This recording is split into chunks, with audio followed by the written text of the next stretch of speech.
I'm gonna try and bring this jack back.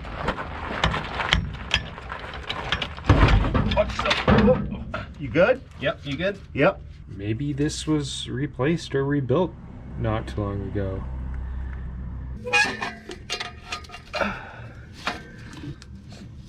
Get that started in there. Oop. Absolutely.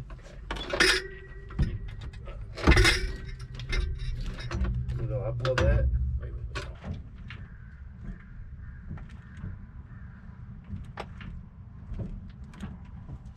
Yeah, you see that? You know, like this? Yeah, that's not normal.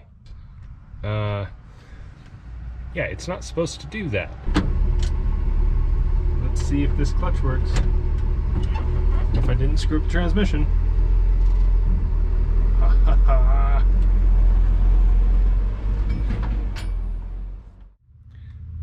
Welcome to the second episode of the 1968 F250 project.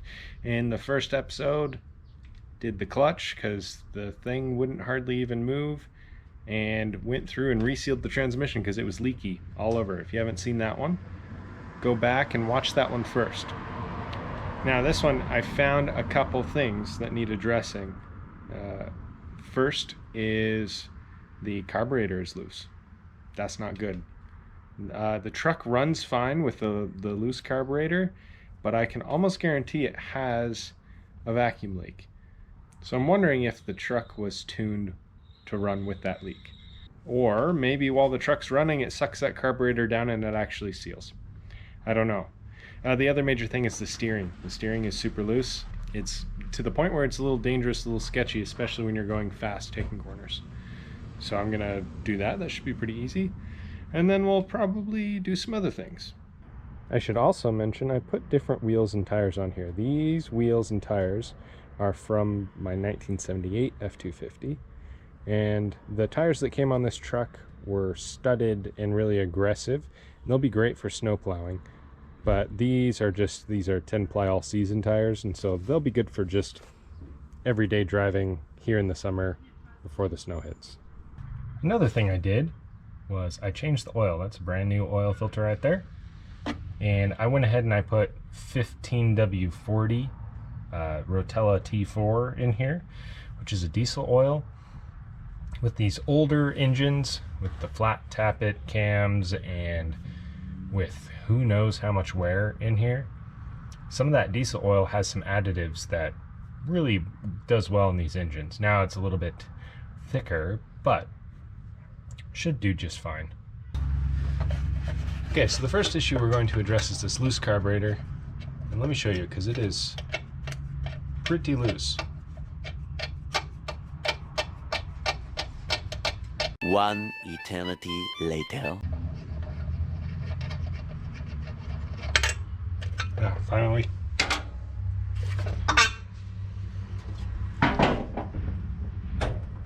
All right.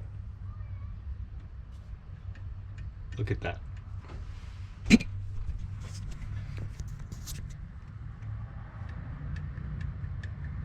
It's not supposed to move, so there's screws on either side right there that probably just got loose over time. Let me show you how you can test for a vacuum leak.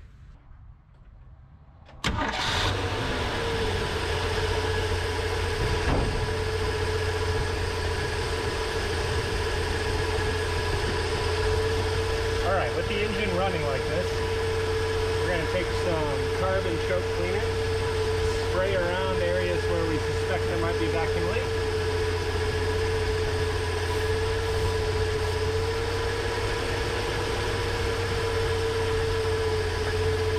Surprisingly, this one isn't doing it.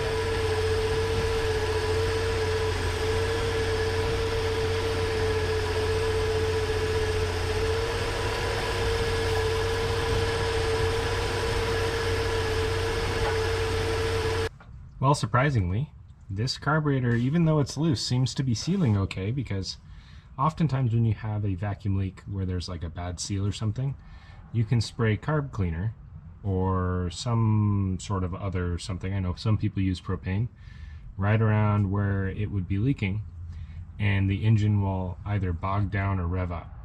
so it'll change RPMs. We didn't really see that this time, so it's kind of interesting. Even though it's running okay, I am going to tighten down that carburetor.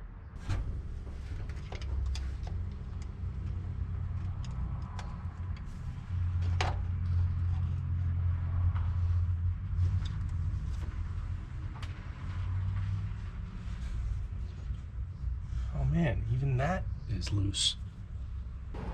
Okay, look right here. See how this nut is loose? So even this bottom part of the carburetor is loose. All right, you know what? Just to be safe, I think we're gonna pull the carburetor off and just go through it, because it seems like it's all sorts of loose. And who knows when the last time it was gone through. Okay, before I tear into the carburetor, I'm gonna go ahead and fix this steering gear deal, because I'm pretty sure it's just loose and it needs to be tightened. Righty, I think I found our culprit. Let's see if I can get close here. This bolt is loose. What's weird is this bolt over here is 3/4. This bolt over here is 5/8. And this is all cut out here. I don't think this is original. This might not even be the correct steering gear for this truck. If anybody knows about these late 60s F series, let me know. Is that the, does that look like the original steering box? Definitely looks to be kind of shoved in there. This was, especially with this cut here, looks like maybe this was a manual steering truck and somebody converted it. All right, the top bolts are tightened, but also, reach in here. This bolt is very loose as well. I don't know. Can you see that? How much that wiggles? This thing was very loose.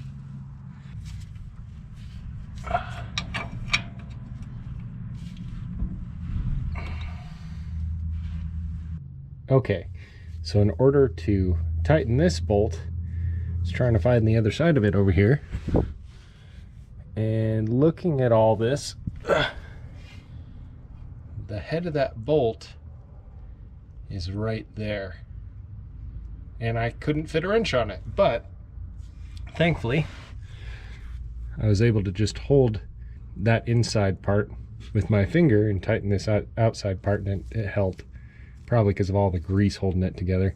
I am confirming that this is definitely something added on later, just kind of zipped in there, because the frame is all kind of cut and little pieces welded and stuff all around this bracket, or I mean all around this steering gear.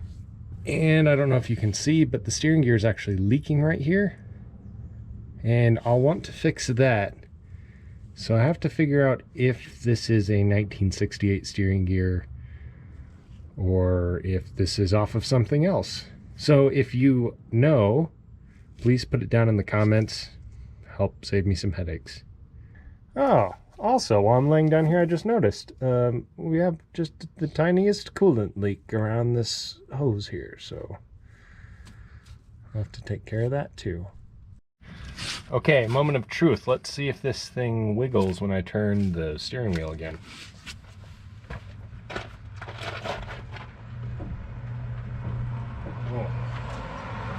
Oh, that is so much better. Okay, it was just loose. Problem solved, mostly. Well, I've got the carburetor out of the truck.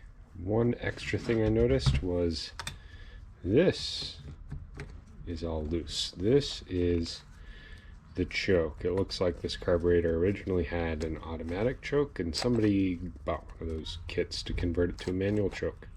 I'm thinking this carburetor probably isn't original, because I'm pretty sure that truck originally came with a manual choke. Yeah, the choke wasn't doing much. Anyway, gonna go ahead and disassemble this.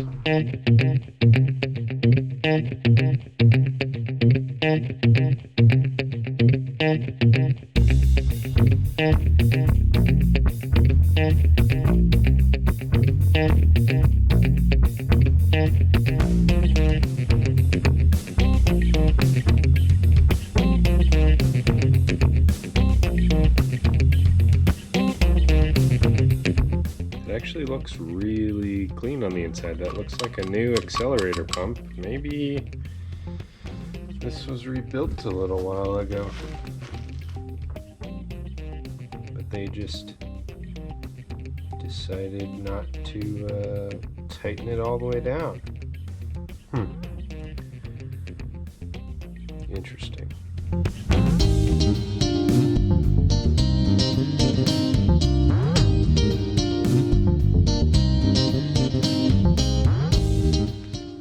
Okay, so where the carburetor was loose was between the throttle plate and the main body of the carburetor. That was loose, and then it was also loose on the intake. So this, I mean, it looks all pretty good on the inside, not gonna lie. Okay, now that we've gotten this taken apart, we're going to take it to the parts store and match it up with a rebuild kit with all the proper gaskets and such. Honestly, I don't think this carburetor really needs to be rebuilt. Probably just needs a few new gaskets. But yeah, I wasn't really expecting that. Okay. Another thing I'm going to do before going to the parts store is drain the oil out of this diff. And I'll drain the oil out of the front diff too.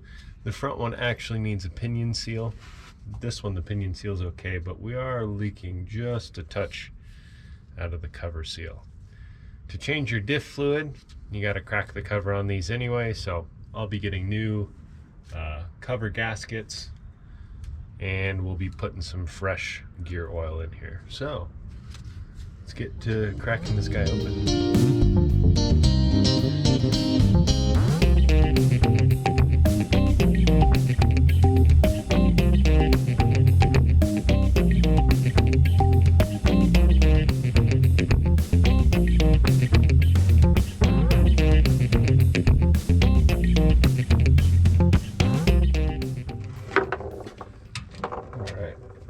Take this cover completely off until I've drained the fluid, because then I'll just make a huge mess.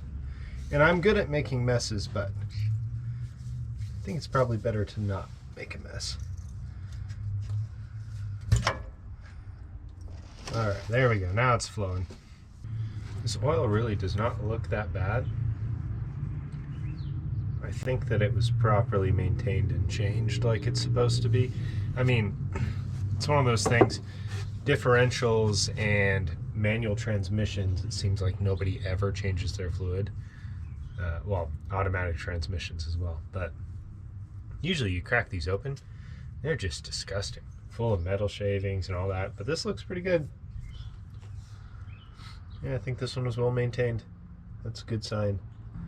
Well, there you have it, the inside of our Dana 60 differential, and everything is looking pretty good. You know, we got a little bit of dirt and stuff, but that's to be expected, like, you know, fine metal shavings and stuff. Inside of our diff case looks pretty dang clean. So yeah, I think this one has been well maintained, which is a good thing for me. I'm going to go ahead and remove this gasket. I'm going to let it sit here and drain the rest of the fluid. Probably scoop some of that fluid out by hand too, because the stuff's real thick. And then we're going to move on to the front differential. Okay, not only am I going to drain the fluid from this front differential, but you can see that it's leaking right here around the pinion seal. So I'm going to replace that pinion seal as well. But I'm not going to make you sit through me draining the fluid and all that, so I'm just going to go ahead and drain the fluid, and I'll come back to you when we've got this all apart.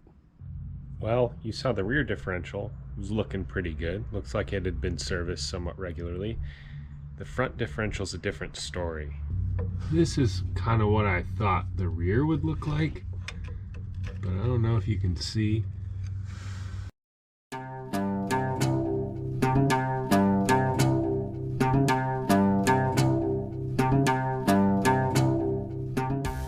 Well, back from the parts store, got a carburetor overhaul kit for this carburetor, I think, hopefully.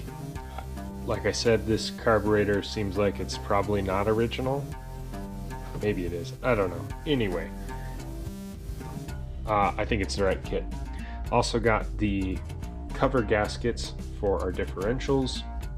I passed on the pinion seals because looking under the truck, it looks like maybe it's oil dripping from the engine down onto the front differential, and the rear differential didn't look all greasy. So I'm gonna pass on those for now, but I know the parts store has them if I need them.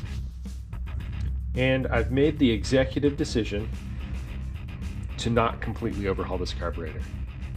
I'm doing that for a couple reasons. Number one, the truck was running fine when I had it on there, even though it was loosey-goosey. Number two is because when I tore this thing open, this thing looks really good and clean, and like this accelerator pump looks brand new, and there's, yeah, it doesn't look like it's had old fuel sitting in it forever. So with all that being the way it is, I am just going to replace all the main gaskets, and I'm going to double check that the float is set correctly, and we'll go on from there. We'll call it good. And then I'll have all like the needle and seat and all that kind of stuff, and when I do go to overhaul this carburetor, I'll just cut all my own gaskets and, you know, I'll replace all that stuff, and then I'll have it on hand. So let's get into it.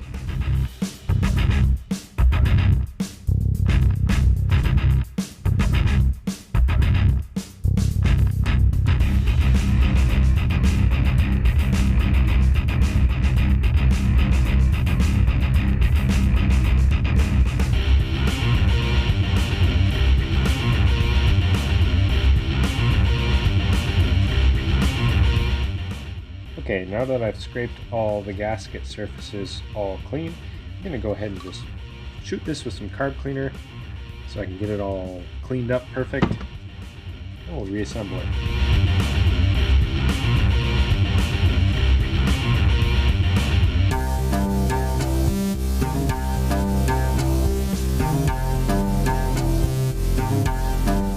Made in USA.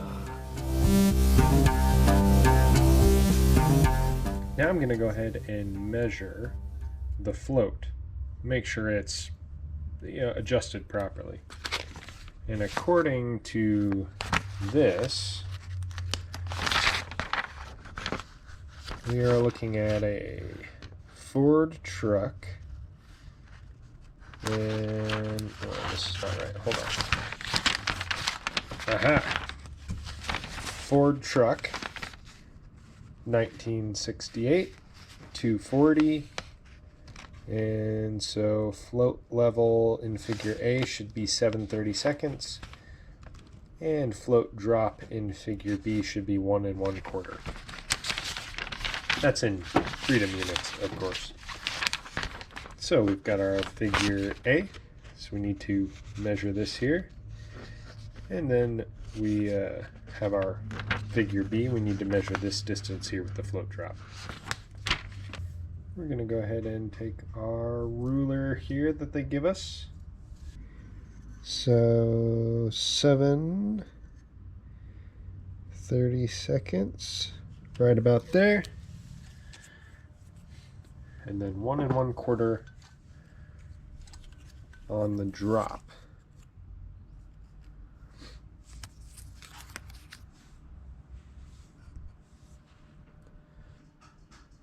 Oh, that's not focusing. Focus! Anyway, it's right about there. So I think we can call that good. Now we'll reassemble our carburetor.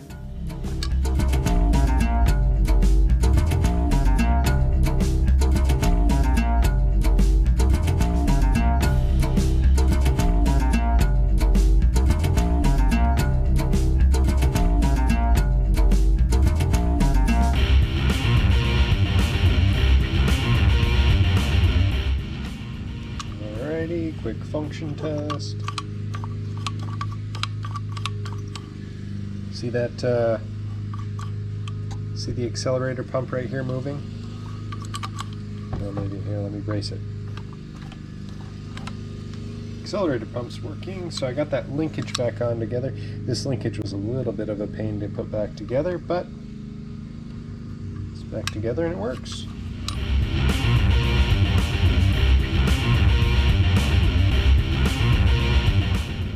Now with stuff like this, I like to get these screws just kind of in there so that I can still shimmy things around to get the other screws through the gaskets and the holes and all that. Make sure I've got everything together, and then I'll tighten everything down.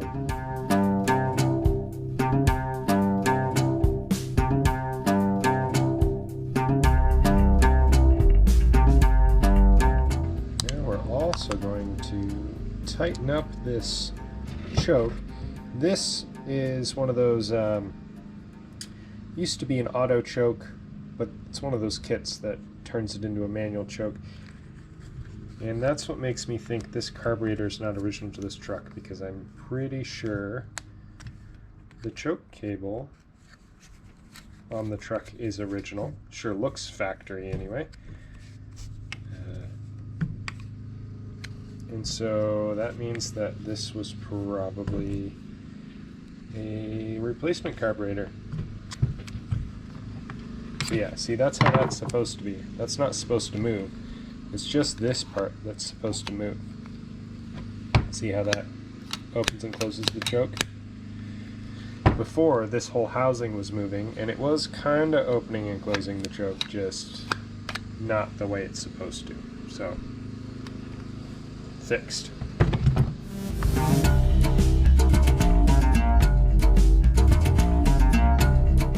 Alright, and our final little linkage for the choke. And we should be golden. And we have our little tiny retaining clip that holds that linkage in place. There we go.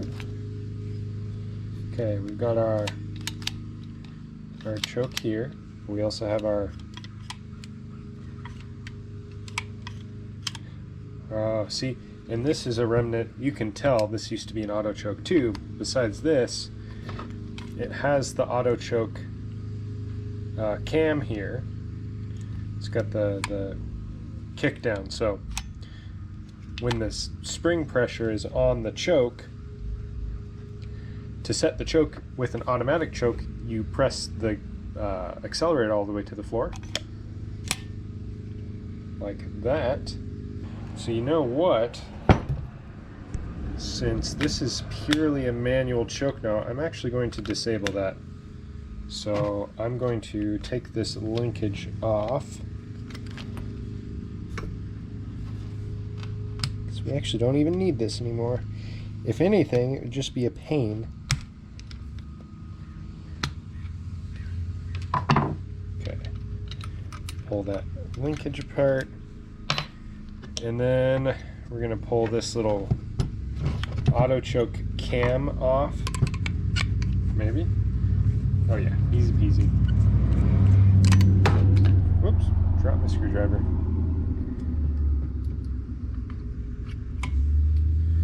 Alright, now we don't need that anymore. Now our choke is completely controlled by this little guy here, which it should be since it's a manual choke. And we don't have to worry about the whole throttle kickdown thing. It's just a normal throttle with an extra long thing and a screw now. Carburetor, all put back together. Also modified for the manual choke. Let's put it back on the truck. Okay, so we've got another little modification here. So this plate goes under the carburetor, and you see it's blocked off here with a little block off plate. This would have been some sort of EGR system, which is making me start to question a couple things, because I do not believe this truck would have come with an EGR system. So this makes me think even more the whole stuff, you know, stuff is being not original. Anyway, the gasket between there is toast, as you can see, and the replacement that came in the kit, as you can see, is not going to cover that little hole. What that's going to do is that's going to cause a vacuum leak. So we can't just bolt the carburetor down on there, we have to have this plate because of spacing and such. So we're gonna have to cut our own gasket so that it goes around here and it covers that hole again. So what I have here is gasket paper. You can get this at most auto parts stores, and it's really handy to have on hand when you're working on old stuff because of random stuff that you run into like this. So there's a couple ways you can do it. This is really nice gasket paper. Anyway, I've had this for a while, haven't used it obviously. You can either put this on the part that you need and kind of trace it out, or tap it with a hammer and it'll kind of make an indentation, you can cut it out. Or you can take your old gasket like so and trace it out and cut it out that way. That's what I'm going to do. Gonna go ahead and just trace our old gasket here.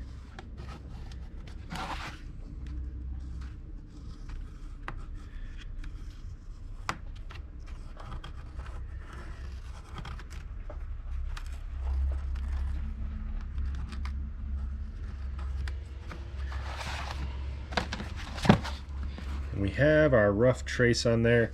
That'll be good enough for me to cut it out. Scissors are probably easier for this, but I'm just going to use this razor blade. Now that we've got our rough cut out, we can cut the rest of this out. And there you have it. This is our old gasket.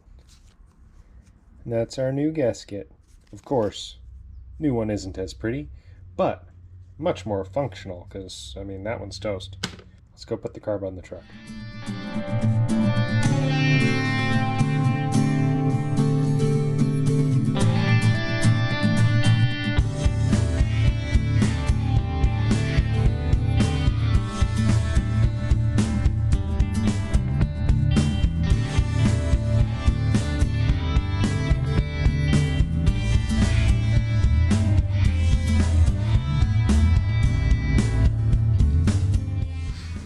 Hooking our vacuum advance back up to manifold vacuum where it should be.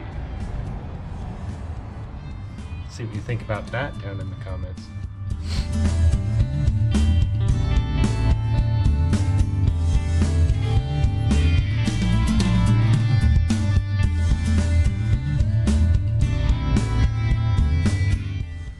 All right, now to adjust our choke. We need to make sure that our choke cable is pushed all the way in and our choke is all the way open. All right, now function test.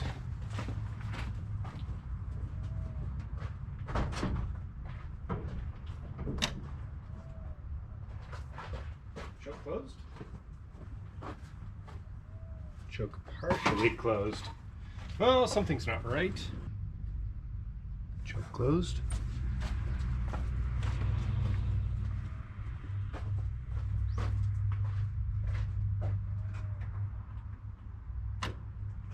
Choke open.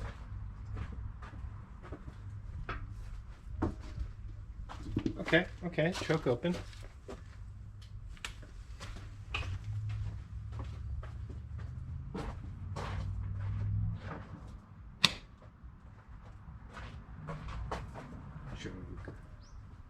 Closed. Choke closed. Okay. Got the choke set up correctly now. Almost forgot to rehook up the throttle there.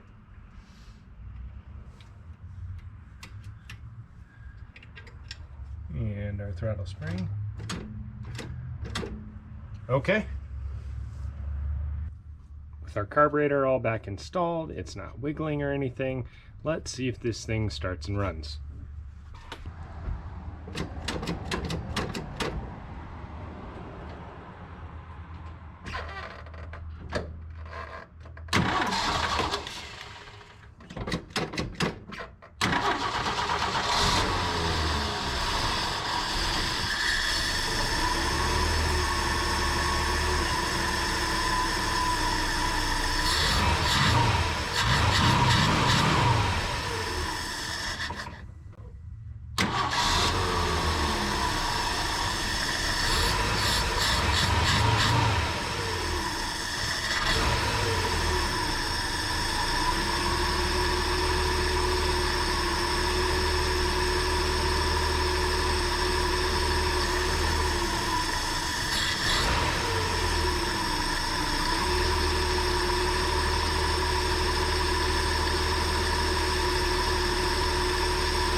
truck runs pretty good. Carburetor's good to go. Now let's move on to the differentials. All right, we're back here at our rear differential. Just going to prep this to get the cover back on and new fluid.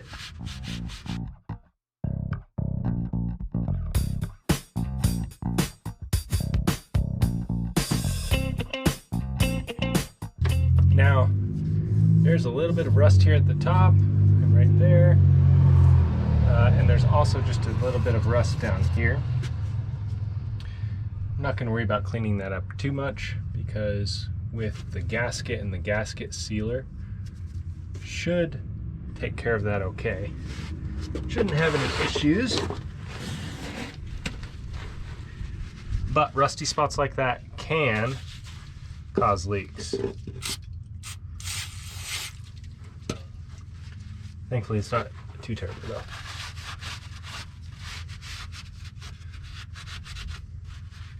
Oh, and also I just sprayed some brake cleaner on this rag just to clean up this surface a little bit more, make sure there's no oil there so that the gasket material can, or the gasket sealer can get on there and adhere pretty well. We're gonna go ahead and clean up in our front diff. Try to get a lot of this gunk out of here.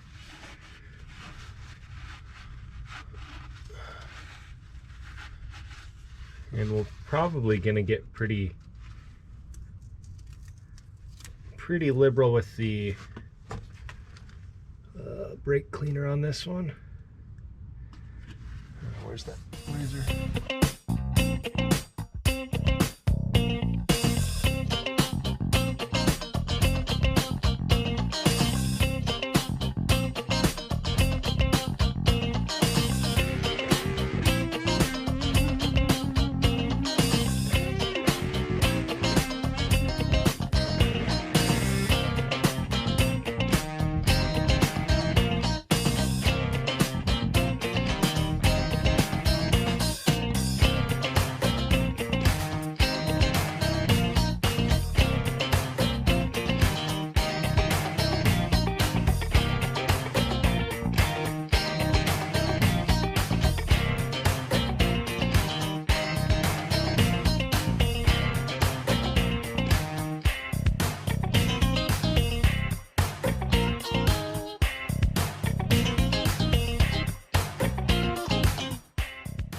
Now we're going to let this sit until I'm confident all that brake cleaner has evaporated out of there, and we'll button it all up.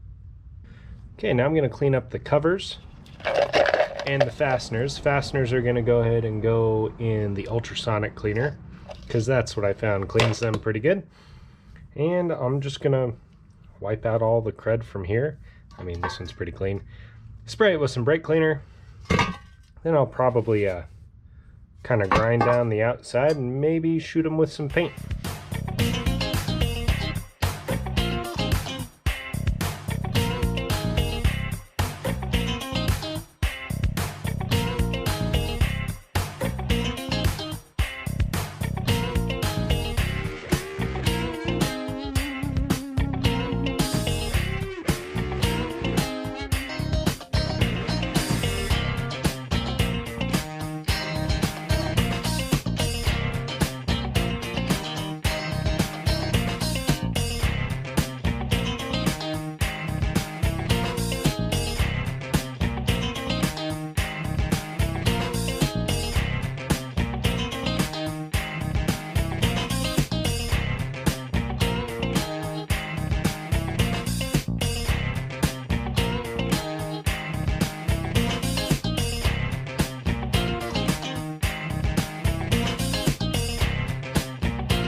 Okay, it's a few hours later, so those diff covers, they should be dry and we can put everything back together. And now we're ready to get back to work. Now we're just going to do one last quick cleanup of the fluid right here. Going to apply some gasket maker. This is gear oil. gasket maker, so if it gets in there, it's not gonna mess things up. We're just going to apply a nice even smear coat on this gasket surface.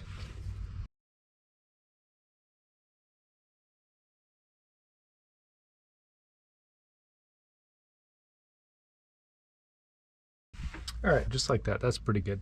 Now we're going to put a coat on the gasket, and then we'll put our cover on.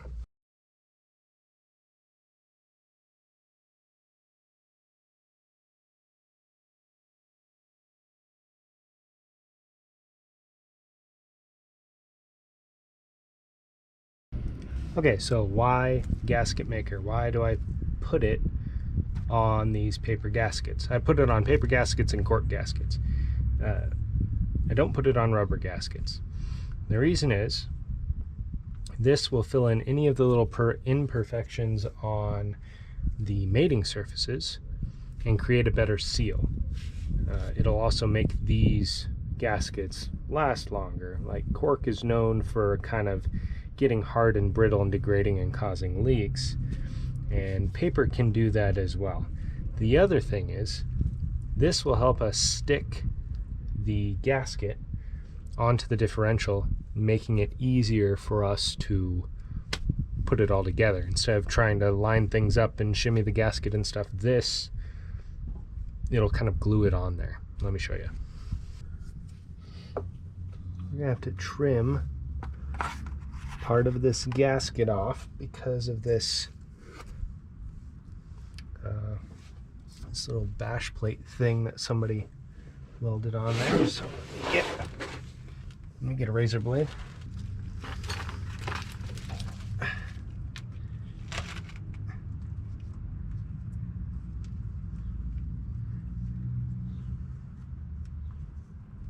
There, finally, okay.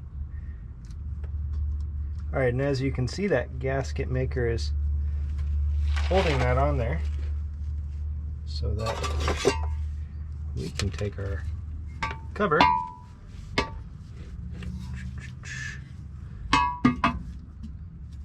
and bolt it in.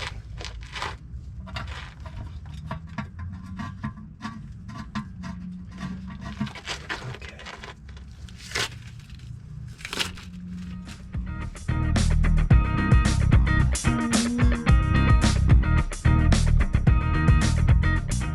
Remember to put your tags back on all your parts, your diffs, your carburetors, all that. Because in the future, if you sell the vehicle or change something, that's how you know what the part is, so you can get the right parts from the parts store.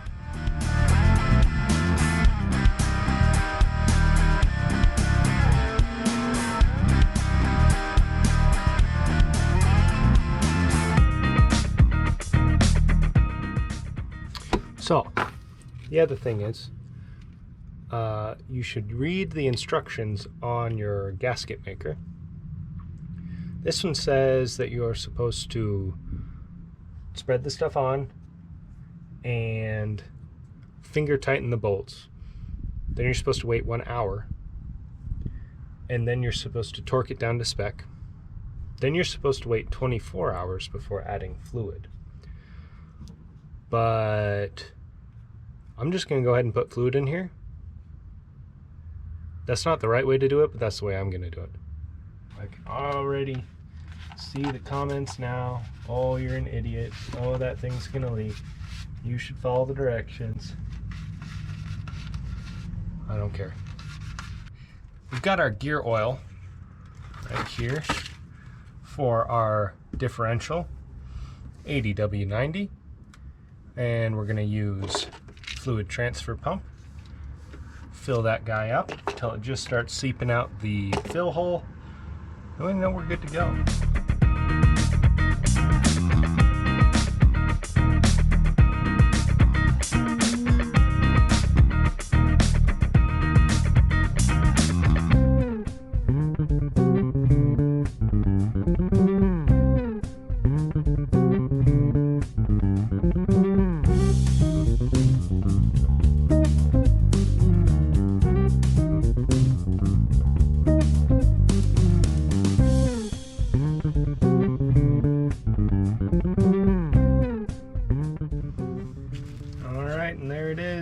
start dripping out.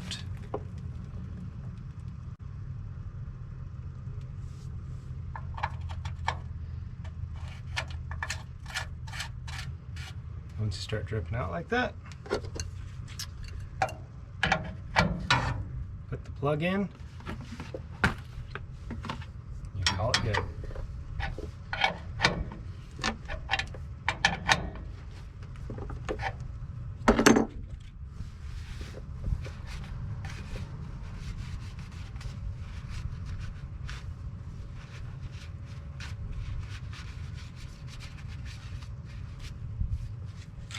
All right, I'm gonna go ahead and do the same thing to the front axle.